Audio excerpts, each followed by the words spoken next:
From New York, this is Democracy Now! So, can a woman beat Donald Trump? Look at the men on this stage. Collectively, they have lost 10 elections. The only people on this stage who have won every single election that they've been in are the women, Amy and me. In the final debate before the Iowa caucus, Senators Elizabeth Warren and Bernie Sanders openly spar for the first time during the race, but both agreed on many policy issues, including the withdrawal of U.S. combat troops from the Middle East. What we have to face as a nation is that the two great foreign policy disasters of our lifetimes were the war in Vietnam and the war in Iraq. Both of those wars were based on lies. And right now, what I fear very much is we have a president who is lying again and could drag us into a war that is even worse than the war in Iraq. We'll air highlights of the debate and host a roundtable discussion. All that and more coming up.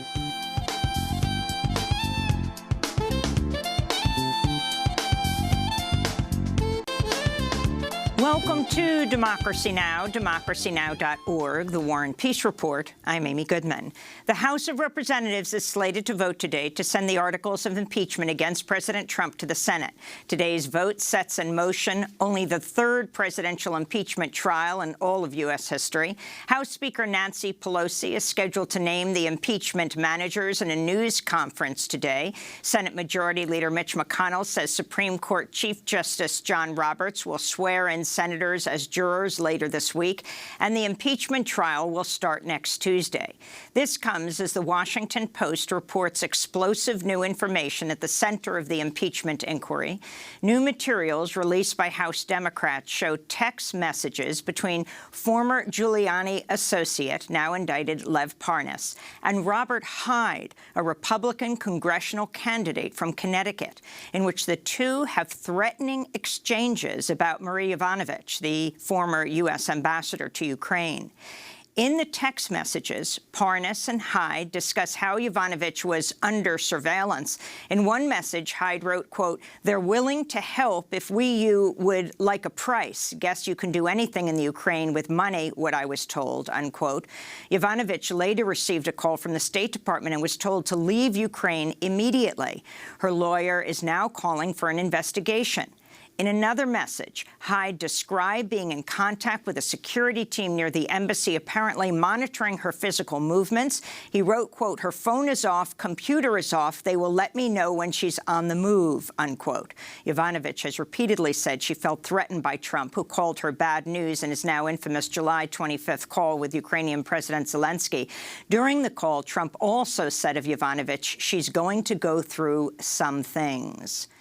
Iranian leaders say they will seek to file a criminal case against the United States at the International Criminal Court over the U.S. assassination of Iranian journal Qasem Soleimani. This is Iranian judiciary spokesperson Gholam Hossein Ismaili.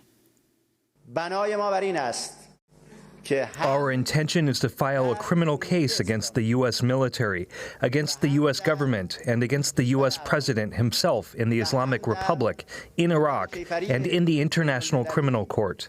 This comes as, in the United States, a revised version of a war powers resolution aimed at limiting President Trump's ability to take further military action against Iran without congressional approval appears to have garnered enough votes to pass the Senate, after two more Republican senators, Susan Collins of Maine and Todd Young of Indiana, came out supporting a resolution. A similar version of the legislation has already passed the House. Meanwhile, the New York Times has obtained security camera footage that shows two missiles hitting the Ukrainians' Airlines Flight 752, which crashed shortly after takeoff in Tehran a week ago, killing all 176 people on board. The plane headed to Kiev was mistakenly shot down by the Iranian military after Iran fired ballistic missiles at two military bases in Iraq that housed Iraqi and U.S. troops in retaliation for Soleimani's assassination. In Des Moines, Iowa, 6 Democratic candidates took to the stage Tuesday night in the final debate before the Iowa caucuses. For the first time this election cycle, every candidate on the stage was white. Former Vice President Joe Biden, Senators Bernie Sanders, Elizabeth Warren, and Amy Klobuchar, former South Bend, Indiana Mayor Pete Buttigieg, and billionaire investor Tom Steyer. After headlines, we'll play highlights from the debate and host a roundtable. In Puerto Rico, at least 5,000 people are living in shelters nearly 1 week after a 6.4 magnitude earthquake hit the island, causing at least $110 million in damage and plunging nearly the entire population into darkness in a mass power outage that lasted for days. Puerto Rico's public power utility said Monday electricity has been almost entirely restored on the island. New York Governor Andrew Cuomo, who traveled to Puerto Rico this week, is criticizing the Trump administration's lack of aid to the island after the earthquake and has authorized the deployment of 115 National Guard to Puerto Rico. Puerto Ricans living in New York City are also criticizing the lack of aid to the island and are mobilizing their own fundraisers, saying they don't trust the federal government to help Puerto Rico after its inadequate response to the devastating Hurricane Maria. Human Rights Watch has blasted China in its new report, accusing the Chinese government of human rights violations against Uyghur Muslims in the Xinjiang region and protesters in Hong Kong, as well as efforts to censor Chinese citizens living abroad. This comes as China has barred the head of Human Rights Watch, Kenneth Roth, from entering Hong Kong to present the report. This is Roth responding to officials' claims they had barred his entry for immigration reasons, even though U.S. citizens are entitled to visit Hong Kong for up to 3 months without a visa. Why did Beijing put forth this preposterous explanation for barring me? I think the reason is that the Chinese government is terrified of admitting this genuine desire for democracy on territory that they rule. Because if they admit that this is an indigenous and natural, a spontaneous desire, rather than what they claim it's a foreign imposition, it's Human Rights Watch inciting people, then what's happening in Hong Kong might spread to the mainland. And that's really the big fear. In Honduras, a new report by the Violence Observatory at the Honduran National Autonomous University says at least 15 women have been murdered in the first 14 days of this year.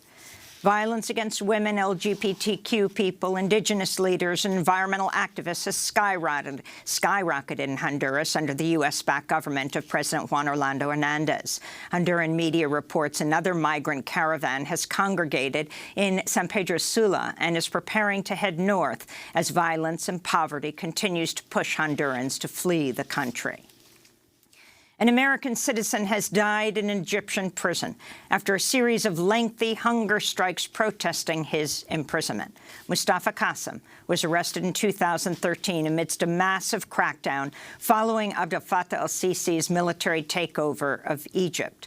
Qasim said he had no links to politics or opposition groups, but he was sentenced to 15 years in prison on political charges he said were false. He died Monday.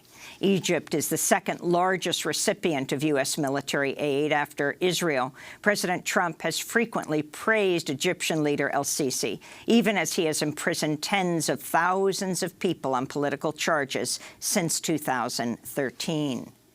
In Seattle, the city councils voted to ban most political spending by foreign-influenced corporations in an attempt to obstruct attempts from multinational tech companies from influencing local elections. The legislation's author, City Council President Lorena Gonzalez, said the ban could potentially apply to Amazon, despite the fact the company is based in Seattle, because the legislation will also cover businesses that are substantively owned by foreign investors. In a statement, Gonzalez said, quote, "We have an epidemic of big money in our elections, and this step helps to address the appearance and risk of corruption." The popular game show Jeopardy has apologized, saying it never meant to broadcast this question about the location of the Church of the Nativity that sparked outrage last week. Church 200.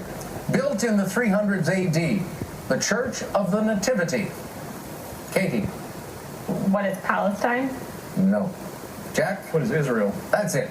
And and that takes you to 2,200. You're still in third place, however, which of course means that you get to go first in double jeopardy. In fact, the Church of the Nativity is located in the Palestinian territory of the West Bank, which is occupied by Israel in violation of international law. After Palestinian and human rights activists called on Jeopardy to apologize, the game show said it had broadcast this question by mistake after ruling during the show's taping that the question was flawed and that, quote, determining an acceptable response would be problematic, unquote. And in Oakland, California, at least 4 people were arrested after sheriff's deputies carried out a pre-dawn militarized raid aimed at evicting a group of mothers who'd moved into a vacant house owned by a real estate investment firm, Wedgwood Properties. The group, Moms for Housing, is fighting homelessness and real estate speculation that has made housing unaffordable in Oakland and across the country. Just after 5 a.m. Tuesday morning, dozens of armed deputies, including a tactical team, descended on the house on Magnolia Street, broke down the door with a battering ram, and sent a robot into the house, allegedly to search for possible, quote, threats. The deputies then arrested 2 mothers who were living in the house, as well as 2 of their supporters. All 4 were released on bail Tuesday afternoon. This is Carol Fife of the Alliance of Californians for Community Empowerment speaking after the eviction. I just wanted to let y'all know, don't leave here today with your heads down like this was not a victory. The intention was not to get this house. The intention was to spark a movement. And the only way you should leave is if you don't commit to that movement. For a full interview with Carol Fife and Dominique Walker of Moms for Housing, go to DemocracyNow.org. And those are some of the headlines. This is Democracy Now!, DemocracyNow.org, The War and Peace Report. I'm Amy Goodman. And I'm Juan Gonzalez. Welcome to all of our listeners and viewers across the country and around the world. In the final debate before the Iowa caucuses, 6 Democratic candidates took to the stage Tuesday night in Des Moines. For the first time this election cycle, every candidate on the stage was white. Former Vice President Joe Biden, Senators Bernie Sanders, Elizabeth Warren, and Amy Klobuchar, former South Bend, Indiana Mayor Pete Buttigieg, and billionaire investor Tom Steyer. On Monday, New Jersey's Senator Cory Booker announced he's dropping out of the presidential race, leaving only one black candidate, former Massachusetts Governor Deval Patrick. But Deval Patrick did not make the cut for this latest debate. Tuesday's debate marked the first time Senators Sanders and Warren openly sparred. At the end of the night, Warren refused to shake the hand of her longtime friend and colleague Sanders. The debate took place as the Senate prepares for the historic impeachment trial of President Trump. Sanders, Warren, and Klobuchar are all expected to leave the campaign trail to serve as jurors in the Senate trial.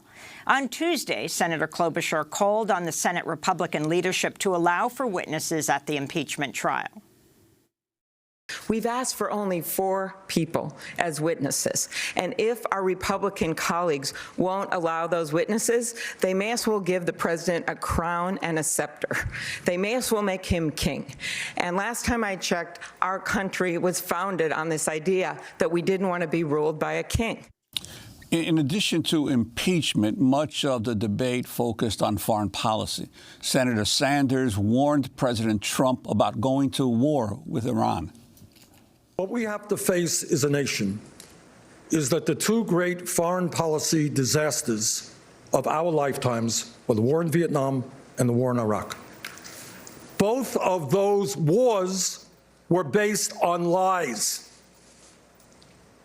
And right now, what I fear very much is we have a president who is lying again and could drag us into a war that is even worse than the war in Iraq. You can sit first and then turn. You have left. During the debate, Senator Elizabeth Warren called for the U.S. war in Afghanistan to end. On Senate Armed Services Committee, we have one general after another in Afghanistan who comes in and says, you know, we've just turned the corner and now it's all going to be different. And then what happens? It's all the same for another year. Someone new comes in and we've just turned the corner. We've turned the corner so many times we're going in circles in these regions. This has got to stop. But some of the other Democratic candidates disagreed with calls by Senators Warren and Sanders to bring U.S. troops home. This is debate moderator Wolf Blitzer. Just to be clear, Vice President Biden, would you leave troops in the Middle East or would you pull them out? I would leave troops in the Middle East in terms of patrolling the Gulf, where we are now, small numbers of troops. And I think it's a mistake to pull out the small number of troops that are there now to deal with ISIS. Senator Klobuchar, what's your response? I would leave some troops there, but not in the level that Donald Trump is taking us right now. Right. Afghanistan, I have long wanted to bring our troops home. I would do that. Some would remain for counterterrorism and training. In Syria, I would not have removed the 150 troops from the border with Turkey. I think that was a mistake. I think it made our allies and many others much more vulnerable to ISIS.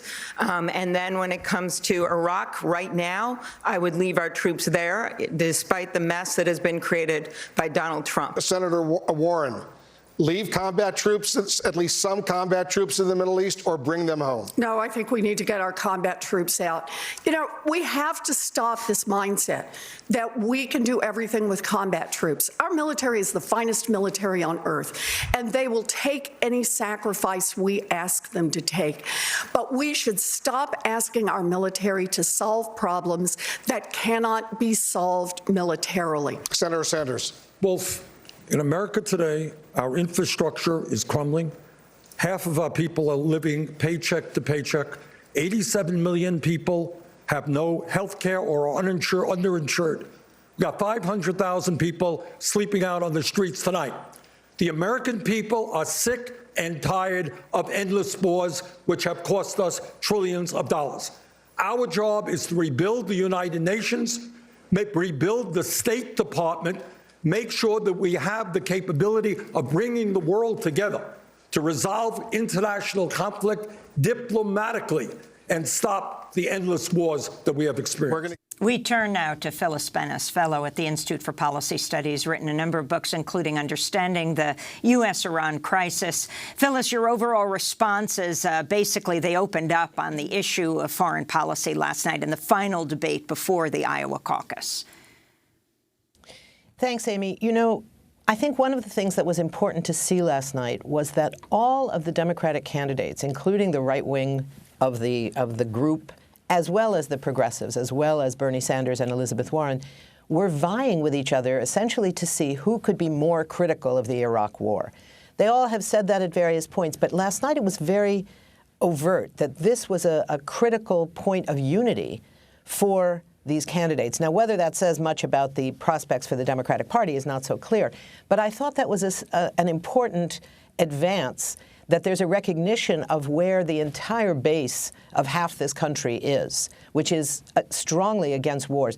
And those two clips that you just used from Elizabeth Warren and from Bernie Sanders, I think spoke to where there are those differences between the progressive side and the others, where you have from Sanders and Warren a clear sense that it's not only about what are we going to do specifically right now about Afghanistan, what are we going to do specifically around Iran, those questions, they address those as well. But the broader questions, when Elizabeth Warren spoke about recognizing that there are not military solutions for every problem, that's been the tendency of the Democratic Party and the Republican Party for the last 20-plus years. When Bernie Sanders said that the focus is on the cost of these wars and it's not the right use of our money, that was important. Now, of course, in both cases, they could have gone further. They could have made a specific reference to using half the military budget, for example, $350 billion, which is half the military budget, using that to pay for a Green New Deal, Medicare for all, free college education, all of the various social programs that there was debate about where's the money going to come from.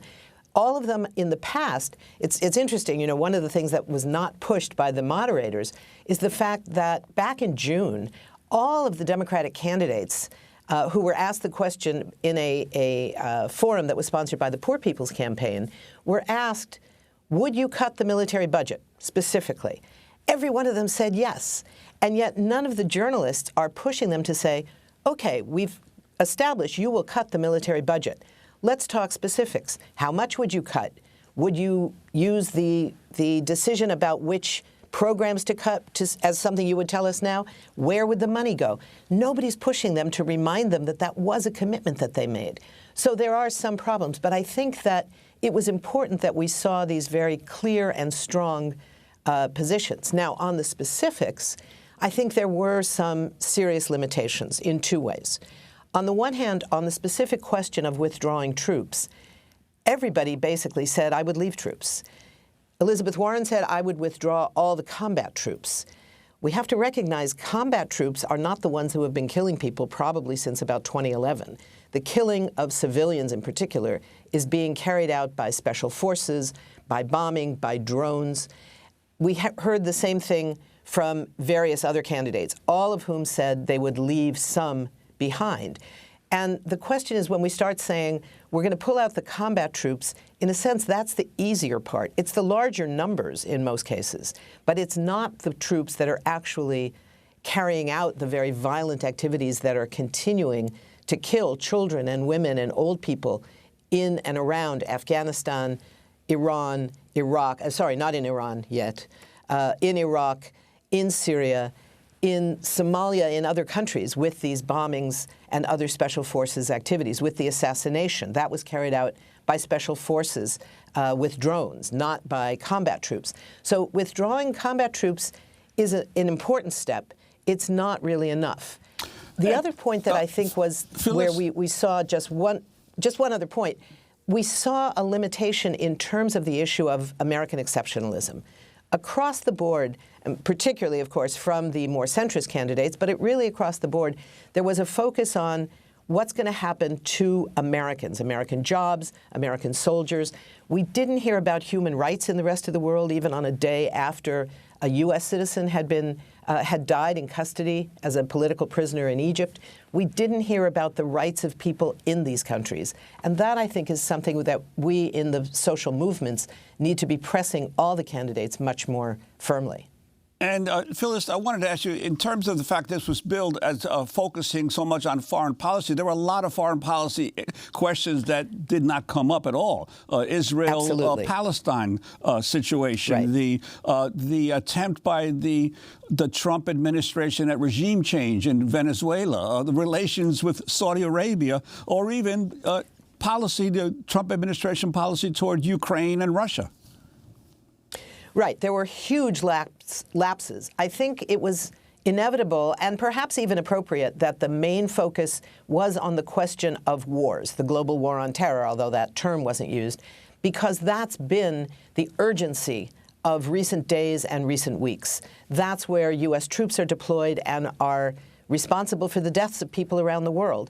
That's where the vast majority of money, 53 cents out of every federal discretionary dollar, goes to the military. So in all of those ways, it was perhaps appropriate to keep the main focus on the issues of the existing wars, but obviously leaving out the question of Israel-Palestine, policy towards Russia, towards Ukraine. All of Latin America, all of Africa were left out of the debate, out of the equation. Human rights was left out of the equation. And those are huge problems. And there's the assumption that somehow it's okay for people to be running for president as centrists or as progressives and not necessarily have to talk about that every time they talk about what it means to be the president. They talked some about what it means to be the commander-in-chief. They didn't talk enough about what it means to be the diplomat-in-chief. There were references, Bernie Sanders referenced, Elizabeth Warren referenced the need for more diplomacy. Others did as well. Nobody talked about the fact that Trump has left the State Department completely diminished, that massive numbers of people have left the State Department, the professionals, not the political appointees, have left the State Department. So at any point when somebody says, oh, finally, we need to get back to diplomacy, will there be any competent diplomats ready and able to carry that out?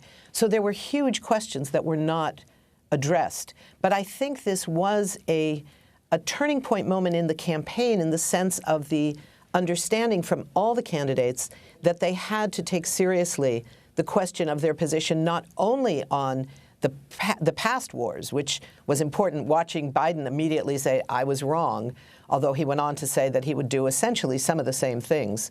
But recognizing that it was also important to have positions not as specific as they should have been, not clarifying that, for example, sanctions are an act of war and not an alternative to war. Nobody called them on that. Nobody called them out on the lack of focus on international law and the role of the United Nations.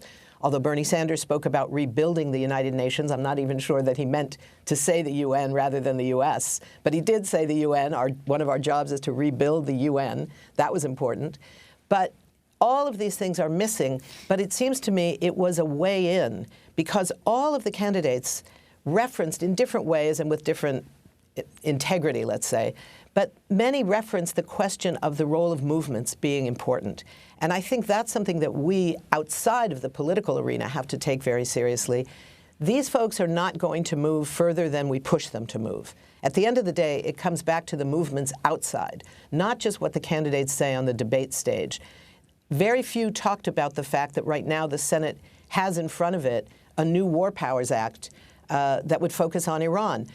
Pete Buttigieg said we need a new War Powers Act. That's wrong, but we're going to need a movement to say we need to have the end of the existing authorizations for the use of military force, not new ones, get rid of the old ones, and stop authorizing illegal wars. We're going to break and then come back to our discussion. Speaking of movements, right outside at Drake University in Des Moines, Liz Theoharis and Reverend Barber were leading a Poor People's March once again. They were demanding that the media televise a national discussion on the part of the candidates on poverty. This is Democracy Now! Phyllis Bennis is with the Institute for Policy Studies. We'll be back in a minute with our roundtable.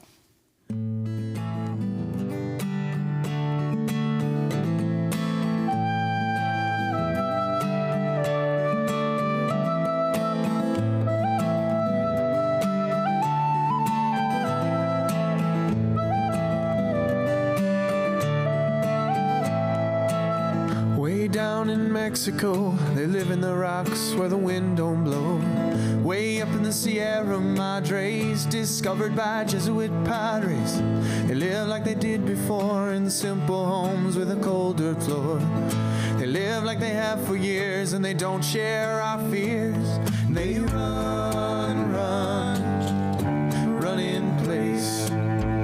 Run in the canyon walls at their own pace. Yeah, they run in place. Run for 1,000 years. They run in place.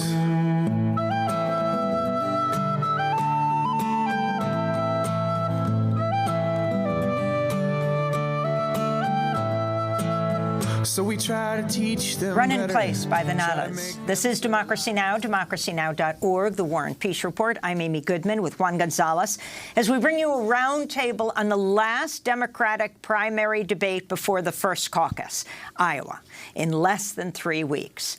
Larry Hamm is with us, chair of the New Jersey for Bernie 2020 Committee. He's chairman of the People's Organization for Progress and has just recently announced he's running against Senator Cory Booker for his New Jersey Senate seat. Welcome to Democracy Now!, Larry Hamm. Overall, the picture of last night's debate, there were fewer people and the complexion was much lighter. Well, yes, it's stating the obvious. There were no people of color there, but that doesn't mean there wasn't diversity. There was ideological diversity. And I think it's very clear at this point that Bernie Sanders is still pushing the hardest for a program and agenda that addresses people's needs. Over and over again, he hit the issue of Medicare for all. He hit the issue of a Green New Deal. He hit the issue of ending these wars in Afghanistan, Iraq, not going to war with Iran, and using that money for people's needs here at home, housing, education, jobs. Those are the things I think that people are talking about. Let's go to another clip of the debate. This is moderator Abby Phillips of CNN asking Senators Sanders and Warren about the controversy around whether a woman can be president. Senator Sanders, CNN reported yesterday that, and Senator Warren confirmed in a statement, that in 2018, you told her that you did not believe that a woman could win the election. Why did you say that? Well, as a matter of fact, I didn't say it. And I don't want to waste a whole lot of time on this because this is what Donald Trump and maybe some of the media want. Anybody knows me, knows that it's incomprehensible that I would think that a woman could not be president of the United States. Go to YouTube today. There's a video of me 30 years ago talking about how a woman could become president of the United States. In 2015, I deferred, in fact, to Senator Warren. There was a movement to draft Senator Warren to run for president. And you know what? I stayed back. Senator Warren decided not to run, and I did run afterwards. Hillary Clinton won the popular vote by 3 million votes. How could anybody in a million years not believe that a woman could become president of the United States? And let me be very clear. If any of the women on this stage or any of the men on this stage win the nomination, I hope that's not the case. I hope it's me. But if they do, I will do everything in my power to make sure that they are elected in order to defeat the most dangerous president in the history of our country. So, Senator Sanders, I do want to be clear here. You're saying that you never told Senator Warren that a woman could not win the election. That is correct. Senator Warren, what did you think when Senator Sanders told you a woman could not win the election? I disagreed. Bernie is my friend, and I am not here to try to fight with Bernie. But look, this question about whether or not a woman can be president has been raised, and it's time for us to attack it head on. And I think the best way to talk about who can win is by looking at people's winning record. So, can a woman beat Donald Trump? Look at the men on this stage. Collectively, they have lost 10 elections. The only people on this stage who have won every single election that they've been in are the women, Amy and me. So that was Senators Warren and Sanders. In addition to Larry Hamm, we're joined by Alexis Goldstein, activist and contributor to truthout.org. She worked for 7 years on Wall Street at Morgan Stanley, Merrill Lynch, and Deutsche Bank. She has signed on to an open letter by prominent LGBTQ women and non-binary people supporting Elizabeth Warren. If you can comment on this latest controversy and what happened after the debate, but the significance of what was said there, quite stunning when CNN's Abby Phillips, after Sanders said what he had to say, refuted what he said and said to her, what do you say about him saying that a woman can't win? Well, I think this is much ado about nothing. I do think the media has latched onto this in a way that I don't think either Sanders or Warren is interested in perpetuating. I mean, Warren herself said, I'm not here to fight with Bernie, and that's largely my reaction to this, in my opinion, very outsized controversy. And Larry Hamm? Yes, I think Senator Sanders explained himself well. I believe what Senator Sanders said. And I agree that I think the media wants to make a bigger issue out of this than it is. I think they would like to see the progressive camp divided, and I don't think we're going to let that happen. I think if we stick to the issues, Medicare for all, Green New Deal, doubling the minimum wage, defeating Trump, I think that's the path forward. Well, let's go back to Bernie Sanders in 1988. He referenced this YouTube video. This is Bernie Sanders in 1988. The real issue is not whether you're black or white, whether you're a woman or a man. In my view, a woman could be elected president of the United States. The real issue is, whose side are you on? Are you on the side of workers and poor people, or are you on the side of big money and the corporations? So that was Bernie Sanders back in 1988. Larry Hamm. Well, Bernie is consistent. I mean, his positions have been consistent over the last 40 years, maybe even half century on some of the issues. And that's why I think he's the strongest candidate. He's leading in Iowa right now. And quite frankly, I don't think the debate is going to move the needle that much. I think Bernie Sanders is leading going in, and I think he's going to get stronger as we get closer to the Iowa caucus.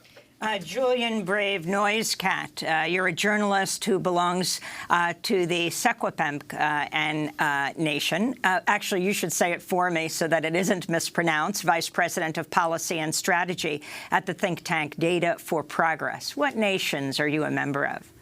The Secwepemc and Statliunk. Thank you so much for having me, Amy. You've actually had the late Art Manuel, who's also Secwepemc, on your show before. So you wrote a whole piece on this, but you come up with the same recommendation. Talk about the debate between them, but also what you want to see moving forward.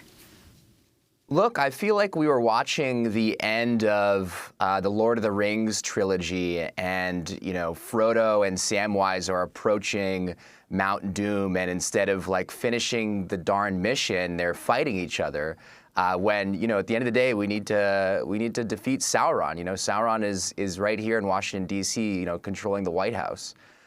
So I would tend to agree that the infighting in the progressive movement is not helpful right now. It leaves out the bigger picture in the primary of we still have a weak front runner in Biden, yet when the progressives are taking swipes at each other and not at him, they're only sort of cementing his position at the front of the pack. And,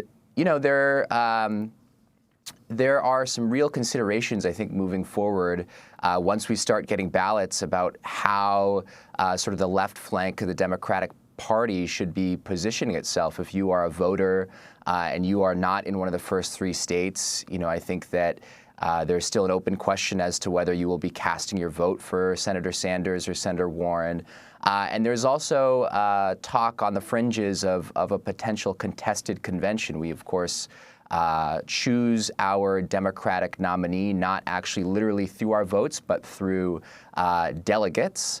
And there is potential, a very outside potential, that progressives, if we pool our delegates or if we, stick in the race longer, could use our leverage to either contest a convention or to use that sort of threat of disunity at a convention, which, of course, party leadership wants to avoid at all costs, to influence the ultimate ticket and party platform on the issues that we care about, which, of course, are Medicare for all, a Green New Deal, free college, doubling the minimum wage, all of these things. I wanted to ask Larry Hamm, in terms of the progressive vote, much has been made of the fact that that Joe Biden still, according to all of the polls, has the far greater support in the African-American community than any of the other candidates, and even then Kamala Harris and Cory Booker when they were in the race. This whole issue of whether the, quote,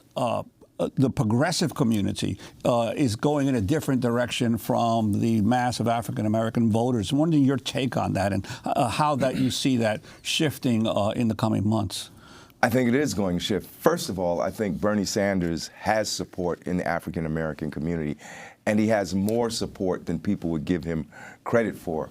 Polls show that he has support, particularly among African-Americans 35 years old and younger. I think as we actually move into the primary season, as the field narrows, that more and more African Americans are going to see that Bernie Sanders is the candidate that best represents their interests. You decided to run against Senator Booker. Booker has just pulled out of the race. I don't know if it has anything to do with you announcing right before he pulled out that you're going to be challenging him. I was surprised that Senator Booker pulled out before actually the Iowa caucus. He had been saying that his strategy was similar to that of Barack Obama, and that Obama was in a similar position vis-a-vis the polls in 2008 as he was, but that after Iowa, the Obama campaign took off. So when Senator Booker announced the other day that he was pulling out, I was quite surprised. I thought he was going to go through to Iowa, but the fact is he withdrew because his campaign was not getting traction. He just could not break through 4%, 4%, and even some places lower than that. I'm running for U.S. Senate because I think we're going to need more senators in the Senate that support our progressive political agenda. When Bernie Sanders wins the Democratic primary, when he wins the nomination, and when he gets to the White House, he's going to need people in the Senate that are going to fight as hard for his agenda as he is. And I want to be one of those senators. Well, let's turn to health care. This is Pete Buttigieg defending his health care plan at last night's debate. When it comes to health care, you can do it in 2 moves. Of course, my plan costs $1.5 trillion over a decade. No small sum, but not the 20, 30, 40 that we're hearing about from the others. All I got to do is 2 things. Both of them are common sense. Allow Medicare to negotiate prescription drug prices and roll back the Trump corporate tax cuts that went to corporations and the wealthy that didn't even need it. Senator Warren. So I started this by talking about 36 million Americans, including Americans with insurance, who just can't even afford to have a prescription filled. We all talk about plans, healthcare plans that we have, and these plans are paid for. The problem is that plans like the mayor's and like the vice president's is that they are an improvement. They are an improvement over where we are right now, but they're a small improvement. And that's why it is that they cost so much less, because by themselves, they're not going to be enough to cover prescriptions for 36 million people who can't afford to get them filled. Well, I'd also like to bring into our roundtable discussion Julio Ricardo Varela, the co-host of the In the Thick political podcast and founder of Latino Rebels. Welcome to the show, Julio. Could you talk first about this healthcare exchange that we just played, and also your take on what you thought were either the highlights or what was missing in last night's debate? Yeah, absolutely. First of all, the biggest takeaway from this healthcare debate, even though it's been repeated so many times, is the fact that during the war talk, no one was talking about costs. Like, how are you going to pay for all this war? And how are you going to pay for anything that's going to happen in Iran? But when we got to healthcare, the questions were framed about, like, well, what are we going to do? How are we going to pay for all this? And I think that is just such a disservice to the American people and the American electorate, because in the end, let's be real. I mean, if there's anything that has a lot of universality or commonality about what is happening in the United States, it's the cost of health care. I mean, I have a daughter who has a pre-existing condition, and it's our biggest expense in my family. And I come from a privileged, background in Massachusetts. So I think the framing of the healthcare debate, we get it, right? It's been repeated. CNN, let's stop asking these questions because we understand what's happening. You have Sanders and Warren on the progressive side saying we got to go Medicare for all. We have to look at this a little bit more holistically. Healthcare is a human right for Americans. And then you have sort of the defenders of private health insurance who are trying, the Bidens, the Klobuchars, and the Buttigiegs of the world who are trying to kind of give you a little hybrid. I still don't know what Joe Biden's health care policy is. At least I will give Buttigieg credit that he's trying, playing off the Medicare for those who need it or those who want it. So I think that's a big problem. And, talking to people in the healthcare debate, we've already had this. This was like a repeat debate. And I just think CNN failed on this part, especially when it came to the contrast between the war talk that literally dominated the first half hour of the debate and the healthcare talk. Now, and just one point, Julio, on that issue of cost of war, though they didn't talk about it. The Cost of War Project just estimated that the cost of the wars since Afghanistan and Iraq has been, I think the number was something like $6.4 trillion. Wow. And I think that's the problem. I think this whole notion, I tweeted it out last night. It's like, no one's talking about paying for war. I will say this. Sanders did say this cost us trillions and trillions of dollars. I sit back as an American journalist saying, if this money was diverted to the American people, and, we have wars based on lies, and we're looking at another lie right now. The President of the United States is lying about the justification of war with Iran.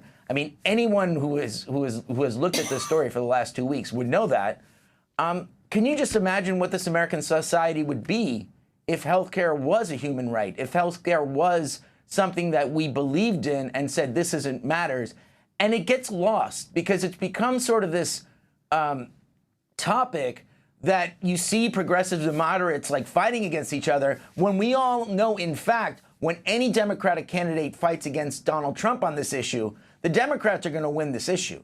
And if they're going to win this election, they should be saying that point every day about, Trump is going to attack Obamacare, Republicans are going after your health care, and that matters. And it matters because it's a pocketbook issue for the American citizens. And not only is it a pocketbook issue, but it's also, people want, it's health care. It's a human right. But the other takeaway I would say in general, and I do believe, I agree with all our panelists that the issue of the Sanders-Warren debate about a women president is a non-issue.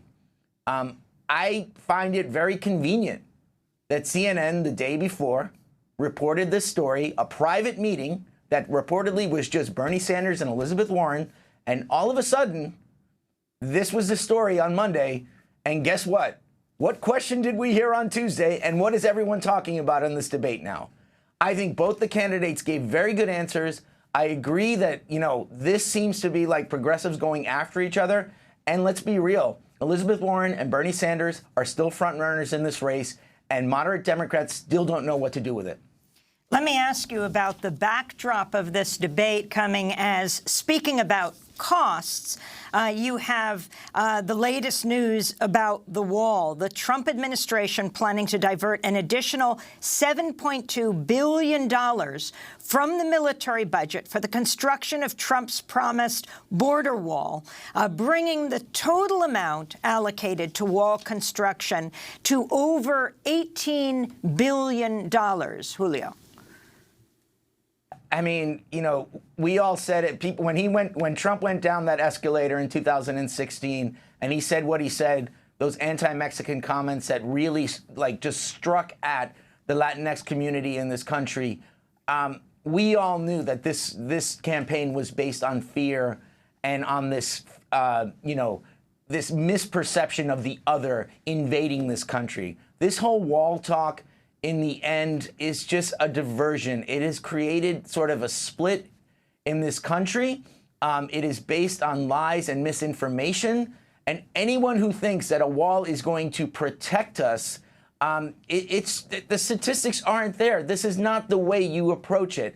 But that is what the American people are led to believe. And I just find it to be insulting to what he has done over the last couple of years. And the only way you fight against this is that you challenge that propaganda, because that is what it's becoming. It's become propaganda, and political journalists need to do a better job in challenging what the president says.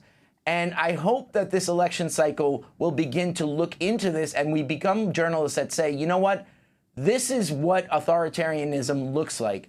And that, I don't say those words lightly. I am a Latin American. I am a Puerto Rican. Let's not get into the issue that no one even mentioned the earthquakes that are happening in Puerto Rico, even as a mention during climate change yesterday. And we're talking about Democrats. So there has to be a better way. I think journalists have to look at this election in a much more critical light. And that doesn't make you less of an American. That makes you an American journalist. Julio Ricardo Varela, we're going to break and then come back to our discussion. Co-host of In the Thick, political podcast, founder of Latino Rebels. We'll be back in a moment. Ground control to Major Tom. Ground control to Major Tom. Take your protein pills and put your helmet on. 10. Ground control 9, to Major Tom. 8, 7, 6. Commencing countdown, engines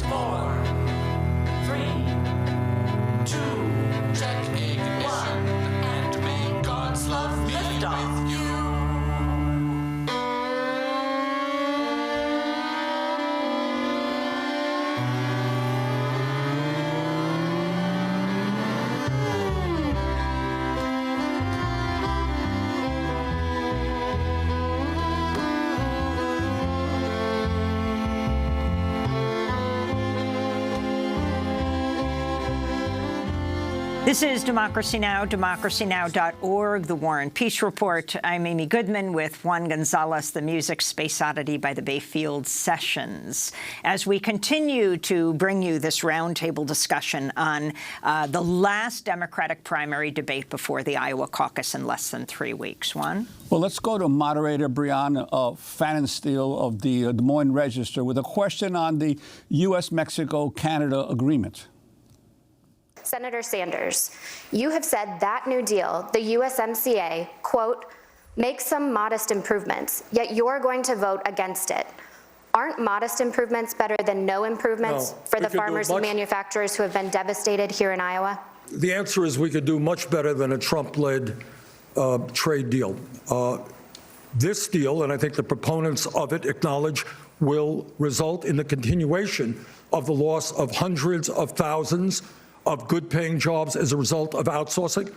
The heart and soul of our disastrous trade agreements, and I'm the guy who voted against NAFTA and against permanent normal trade relations with China, is that we have forced American workers to compete against people in Mexico, in China, elsewhere, who earn starvation wages, $1 or $2 an hour. Second of all, every major environmental organization has said no to this new trade agreement, because it does not even have the phrase climate change in it.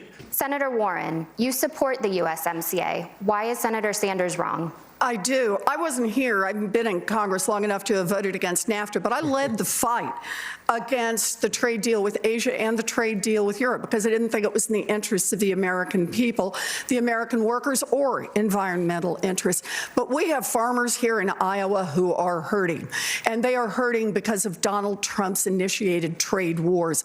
We have workers who are hurting because the agreements that have already been cut really don't have enforcement on workers' rights. This new trade deal is a modest improvement. Senator Sanders himself has said so. Julian, a brave Noiscat, a journalist with Data for Progress, your take on this, which was one of the clear policy differences from last night's debate between Sanders and Warren. I think that this is a very concerning issue for Democrats right now. Look, the president is, according to the economic indicators, going to head into the general election with a humming economy. He's going to be able to say to the public that he got the USMCA trade agreement done. This week, it looks like he's going to be able to say that he got agreement with China done. And whether those actually make any kind of material difference for people's lives, you know, that narrative will be a powerful one for him. And the reason this is going to be such an issue for Democrats is not actually the fault of anyone on the campaign trail. It's leadership in the House. The USMCA, there was an opportunity for House Democrats, of course Democrats control the House of Representatives right now, to negotiate harder to include climate and environmental goals in the USMCA.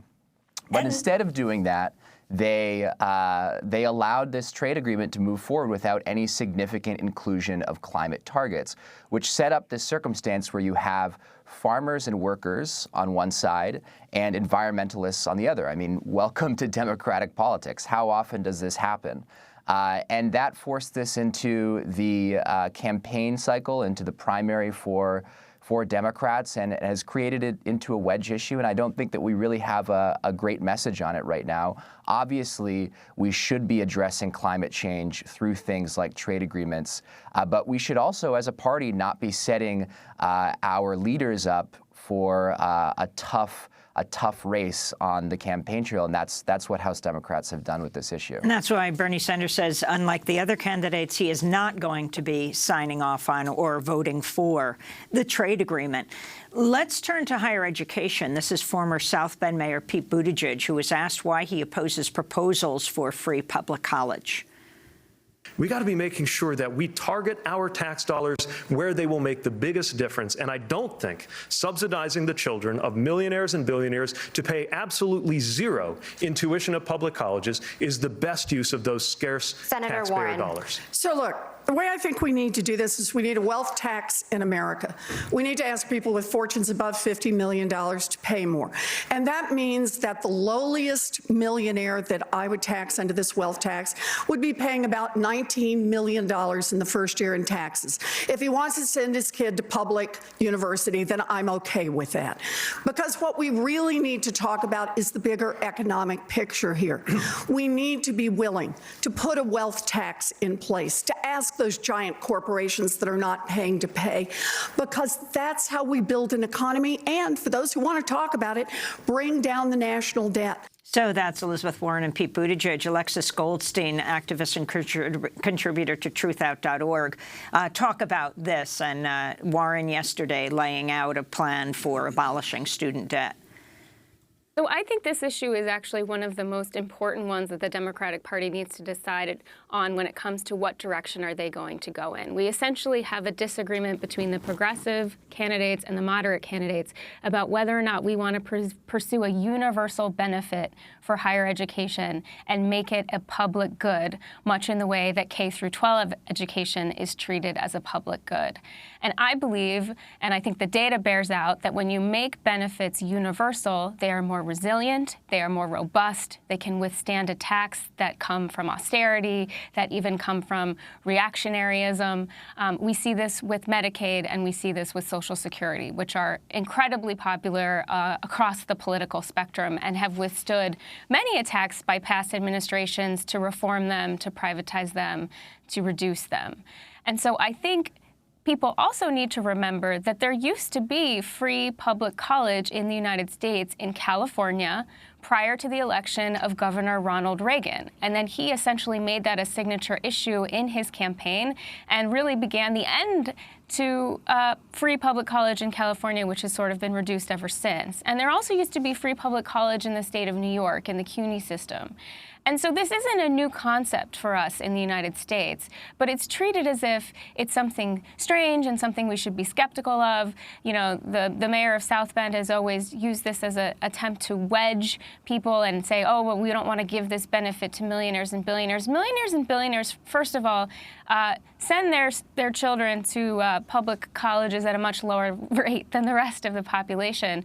You know, as someone who is, you know, I'm queer, and I know that there are a lot of people who sometimes are disowned by their families. And I'm a little disappointed, frankly, to see, you know, the first, you know, openly gay, major, you know, Democratic primary candidate sort of ignore that simple fact that sometimes, you know, LGBTQ folks are disowned from their families. And so if you have a millionaire or billionaire who disowns their LGBTQ child, you know, they won't be able to access public college. But I think the most important point here is that we need to build programs that can resist any attacks on them wherever they come from. One of the things that we saw, you know, we've seen historically, there was a 2018 study that sociologists put out that said that if white Americans see that a benefits program is going to benefit black Americans, they are less likely to approve of it and to be in favor of it. And one of the ways that you can tackle that kind of sort of racism really is with universal programs where everyone benefits and you don't have either racial resentment or class resentment. Now, I should mention that usually those perceptions by white Americans are completely false. There's lots of data and lots of studies that show that white Americans think that black Americans and brown Americans benefit from programs like SNAP and TANF at rates that are far lower than they do. White Americans often make up the majority of those programs. But this is a real decision point, I think, for the Democratic Party. And I think going the route of universal benefits is really the way to go. Amy, you also mentioned Warren's plan yesterday. 10 seconds. Oh, about the student debt cancellation plan. That's something that would benefit the entire economy for all. If we cancel student debt, that's going to benefit everyone, and that's a real strong reason, in my opinion, to do it. There's a study that says $108 billion a year over 10 years boost to the economy if we cancel student debt at a wide scale. We're going to have to leave it there. We want to thank you, Alexis Goldstein, who writes for Truth Out. Thank you so much to the Native American journalist Julian Brave Noisecat, to Larry Hamm, who's head of the Bernie Sanders 2020 committee in New Jersey, has just announced he's running for Senate against Cory Booker. Julio Ricardo Varela of Latino Rebels, thanks for joining us from Boston. And Phyllis Bennis, thanks so much for joining us as well from the Institute for Policy Studies. That does it for our broadcast. I'm Amy Goodman with Juan Gonzalez. Thanks for joining us.